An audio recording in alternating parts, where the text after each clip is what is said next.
Friends, हम अक्सर अपनी डेली लाइफ में कुछ इस तरह के सेंटेंसेस का इस्तेमाल करते हैं, जैसे मुझसे पंगा लेना तुमको महंगा पड़ेगा, रुपए बर्बाद करना उसे महंगा पड़ेगा, झूठ बोलना आपको महंगा पड़ेगा, दादागिरी दिखाना आपको महंगा पड़ेगा। फ्रेंड्स, इस तरह के सेंटेंसेस को इंग्लिश में बनाने के लिए हम एक फ्रेज का यूज करते हैं और वह फ्रेज है बी अ कॉस्टली अफेयर, या हम उसकी जगह पे पे फॉर का भी इस्तेमाल कर सकते हैं। फ्रेंड्स, इसका अर्थ होता है to have an unpleasant consequence, यानी जो भी हम करते हैं या जो भी हुआ है उसका गलत प्रभाव पड़ना है या उसका वो हम पे भारी पड़ना। जो भी हम करेंगे उसका हम पे बुरा प्रभाव पड़ेगा, यानी हमको उसके लिए उसका फल भुगतना पड़ेगा, वो महंगा पड़ेगा वो चीज हमें। चलिए इसका स्ट्रक्चर देखते हैं।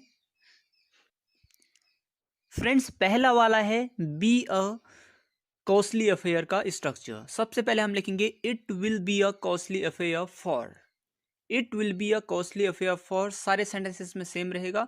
उसके बाद अगर मेरा है तो मी लिखेंगे, हमारा है तो अस, आपका है तो यू, उसका है तो हिम, उसको है तो हिम, या पुरुष के लिए हिम, स्त्री के लिए हर, या उनका है तो हम लिखेंगे देम।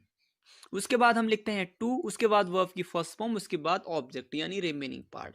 अगर हम पे फॉर का यूज करते हैं सेंटेंसेस में तो हम सबसे पहले लिखेंगे सब्जेक्ट, जो भी सब्जेक्ट है, उसके बाद will have to pay for, उसके बाद वर्ब की फर्स्ट फॉर्म के साथ आईएनजी हम लगाएंगे, उसके बाद आएगा ऑब्जेक्ट। चलिए कुछ एग्जांपल्स लेते हैं। मुझसे पंगा लेना तुमको महंगा पड़ेगा। सबसे पहले हम पहले वाले स्ट्रक्चर का इस्तेमाल करके सेंटेंस बनाएंगे। सबसे पहले हम लिखेंगे it will be a costly affair for. ये सारे सेंटेंसेस में सेम रहेगा। It will be a costly affair for, किसकी बात हो रही है? आपकी, तुम्हारी, तो हम लिखेंगे यू। उसके बाद लिखते हैं हम टू, उसके बाद वो आपकी फर्स्ट फॉर्म, उसके बाद remaining part. It will be a costly affair for you to mess with me. Friends, mess का अर्थ होता है पंगा लेना या झगड़ा मोल लेना। It will be a costly affair for you to mess with मी।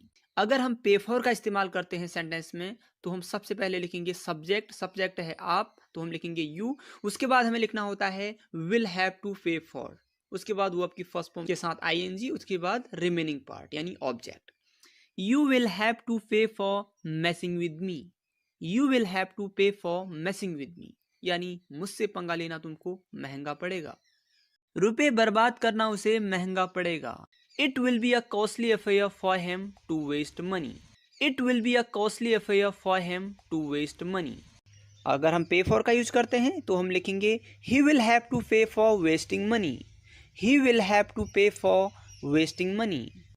झूठ बोलना आपको महंगा पड़ेगा। झूठ बोलना आपको महंगा पड़ेगा। It will be a costly affair for you to tell a lie. या हम लिखेंगे you will have to pay for telling a lie. You will have to pay for telling a lie. दादागिरी दिखाना आपको महंगा पड़ेगा। दादागिरी दिखाना आपको महंगा पड़ेगा। फ्रेंड्स, दादागिरी दिखाने को हम इंग्लिश में बोलते हैं बॉस अराउंड। तो हमारा सेंटेंस होगा it will be a costly affair for you to boss around. It will be a costly affair for you to boss around. अगर हम पे फॉर का यूज करते हैं तो हम लिखेंगे you will have to pay for bossing around. You will have to pay for bossing around.